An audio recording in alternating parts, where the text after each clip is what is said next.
የስራ ማስታወቂያ ነው የምነግራችሁ። ያው በአለም ፋፈሽ የሚለው ስራ ሲሰራ ገቢ ሲኖር ነው በሚል ነው። ለማንኛውም አዳምጡ።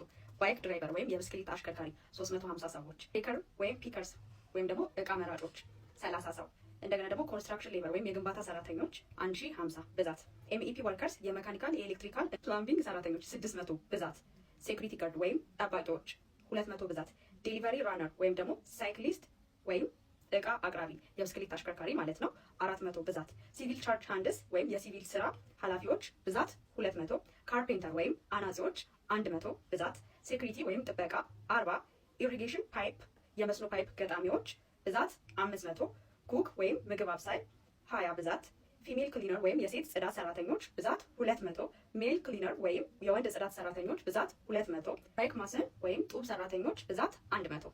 በኤልኤምኤስ ወይም ብቁ በሚባል መንግስታዊ ተቋም በዩናይትድ አረብ ኤምሬት ላይ የተዘጋጀ የስራ እድል ነው። ስለዚህ ከእናንተ የሚጠበቀው የኤልኤምኤስ ፖርታል ላይ ገብታችሁ ምዝገባ አድርጋችሁ አቅራቢያችሁ ባለ አንድ ማዕከል ወይም ወረዳ ወይም ደግሞ ቀበሌ በመሄድ የባዮሜትሪክስ መረጃ በመስጠት የሰራተኛ መለያ ቁጥር ወይም ደግሞ ሌበር አይዲ በመያዝ በተቀመጠው ሊንክ ገብታችሁ አፕላይ በማድረግ የድሉ ተጠቃሚ መሆን ትችላላችሁ። እንኳን ባዮ ላይ አስቀምጥላችኋለሁ ወይም ቴሌግራም ፔጅ ላይ ታገኙታላችሁ። በተረፈ መንግስታዊ ተቋም ስለሆነ እውቅና ስላለው ትክክለኛ የስራ ማስታወቂያ ነው። ቼክ አድርጉት። ስራ የለም ብሎ ማማረር ስለማይቻል የውጭ ሀገር የስራ እድል ነውና ሼር አድርጉት።